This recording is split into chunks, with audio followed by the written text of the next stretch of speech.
In this video, we're going to talk about the first 10 upgrades that you should get for your brushless slash.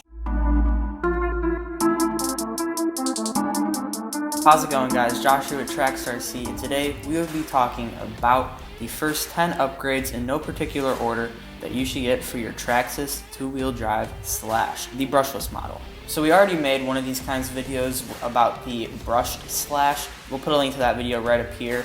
And that video is our most popular video. It just blew up, and now we're going to make one for the brushless model. But in the last one we did 5 upgrades. This time we are going to do 10 upgrades. And that's just because the brushless model is not as durable as the brush model because it has a more powerful system in it. So it needs more done to it to be strong. Now before we start talking about the 10 upgrades that you should get, we would like to welcome any new viewers to the channel. If you're new here, welcome. Be sure to subscribe if you haven't already and click that notification bell so that you get updates anytime we post a video. And also make sure you click the links down below in the description to our website, our Facebook page, and also our merch shop. And then we also have our other channels listed down there. Adventure TV and Trail Throws Off-Road. Those are our full-size channels for Jeeps, snowmobiles, dirt bikes, stuff like that. So if you're into that sort of stuff, make sure you follow us on those channels as well. We're starting to get into that stuff a little bit more, so make sure you follow us over there, and we're definitely going to be posting a lot more. There is a ton of cool content coming up that you guys will not want to miss. And there's one other thing that I want to mention. We just hit 700 subscribers. That is just crazy. When we started all this, we did not think that we would even get 50 subscribers.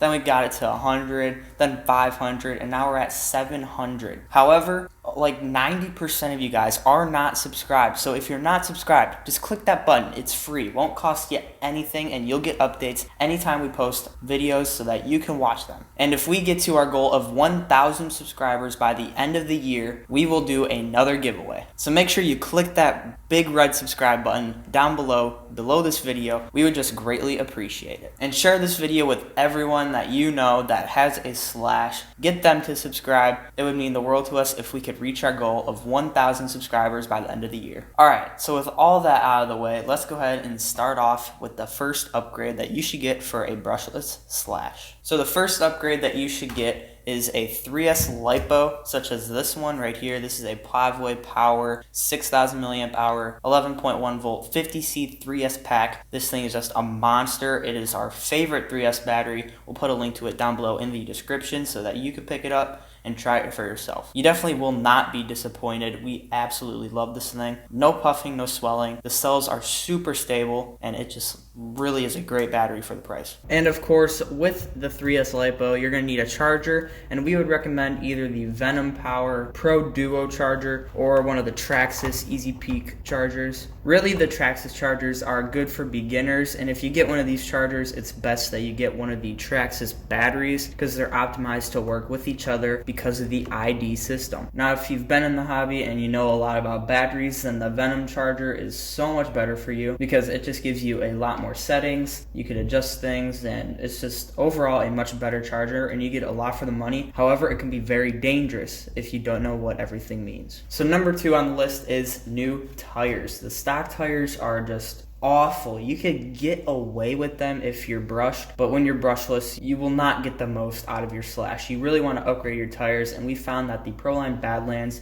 are our favorite choice. With the stock tires, you're just going to be doing burnouts the whole time, and not the fun burnouts. It won't smoke. None of that. When you're going through grass, the back end just gets so squirrely and you can't even go straight, let alone go fast. But if you drive on asphalt and street most of the time, then the stock ones should be fine for you. Now, I did mention that this list was in no particular order. However, if it was from most important to least important, these aluminum shock caps would be on probably near the top or at the top of the list. The stock caps are made of plastic, and they will pop off the shocks almost every rollover if you're going for big air, and the aluminum ones totally stop that. We have never had an issue with these popping off. And for $15, they are a total game changer. Plus, you can customize them. There are a ton of different colors. You could get it just every color imaginable, and that allows you to really customize your rig. Next up is number 4, and this is another very very important upgrade. That would be metal drive shafts. The stock shafts are made of plastic and they will just completely disintegrate if you are brushless. If you're brushed, you can get away with them. You're gonna break them a few times, but when you're brushless, they do not stand a chance. We would recommend getting the Techno RC M6 drive shafts. We've only broke one of those, but that was on our Stampede 4x4. Oh, come on, the mic has been unplugged. Alright, I'm sorry, I don't know how long that was unplugged for. So hopefully that wasn't unplugged for too long, because the phone audio is just awful. So where was I? I was talking about the drive shafts, I think. So again, the stock ones made of plastic and they're just going to disintegrate. They will not hold up under brushless power. Now moving on to the next upgrade, that would be an LCG chassis. Now we don't have one on this slash, but we have one on this one. And it's barely a slash because it's all taken apart, but that doesn't stop us from talking about the chassis. Now an LCG chassis stands for low center of gravity, and it ultimately drops the chassis down almost like a whole inch and a half, I believe. If you could see kind of there, this chassis has a lot of ground clearance, like a ton, whereas this one doesn't have a lot, but for a short course truck, it does not need a lot of ground clearance. And long story short, I think that the LCG chassis looks a lot better than the stock high CG chassis. I mean, this one just looks like a fat pig, whereas this one is just, I don't know, it looks a lot nicer to me. And then not to mention, it will greatly improve the performance. Like, it's like driving a completely different RC. And that's just because it will flip over less. But one major drawback to this chassis is that all the dust and dirt and grass will just get clogged up in here, and it is a pain to clean. Whereas this one, that still happens, but not as much. But for the LCG chassis, you could get like a shroud. That's what we have for this RC, and it covers the whole chassis, preventing any dirt and debris from getting inside it. So moving on to number 6, I think.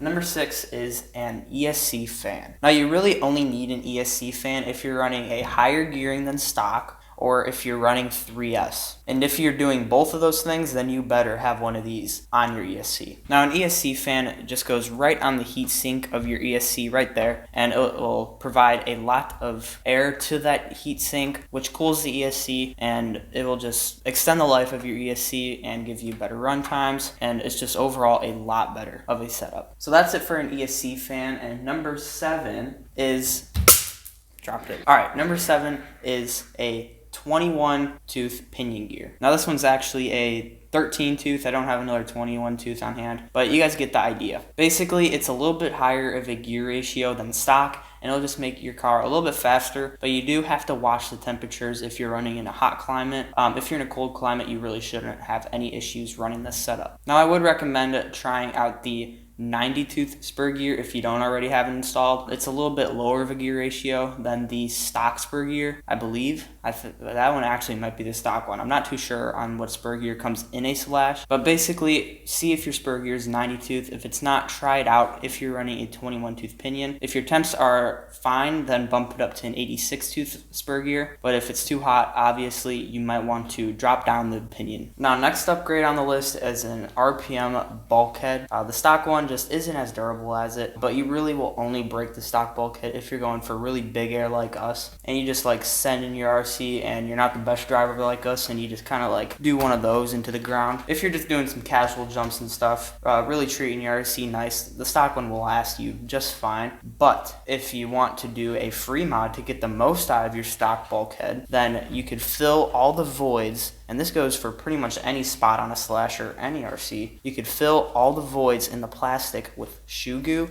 and it will just close them in and just make it a lot stronger. For example, we broke the front of the chassis on this slash, put a ton of shoe goo in this area, bolted it back together, let it dry, and we have not had any issues with the front of this chassis since. And that brings us to number 9 on the list. That would be upgraded titanium nitride coated shock shafts. And that means that the shock shafts themselves are coated in titanium nitride, and when the shock shafts are coated in that material, they are just so much smoother, and they're also a lot stronger, I have found. The stock shafts are just made of steel. We've bent one at a 90-degree angle before, and that was just a complete fiasco. But we were sending our slash pretty high up in the air, doing backflips with it and stuff. It was crazy. Bent the shaft at a 90-degree angle, and that's when we learned that titanium nitride shock shafts are the way to go. And last but not least, number 10 on our list of top 10 upgrades that you should get for your slash is a servo. This is the Power HD 20 kg servo. We love the servo.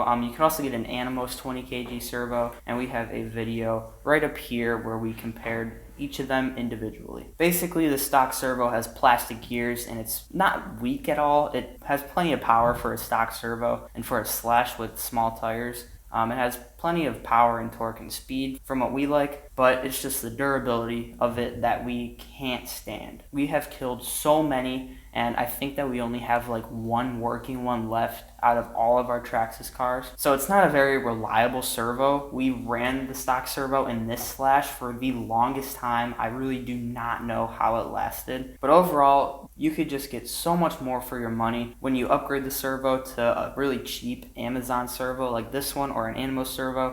They are just super dirt cheap, really, and so much better than the stock servo. You get more power, you get more torque, speed, and ultimately you get more durability because they have metal gears, which is something that the stock servo does not offer. Alright guys, so that was our list of the top 10 upgrades that you should get for your brushless slash two-wheel drive. So we hope that you guys enjoyed this video. If you did, like, share, and don't forget to subscribe. See you next time on Trax RC.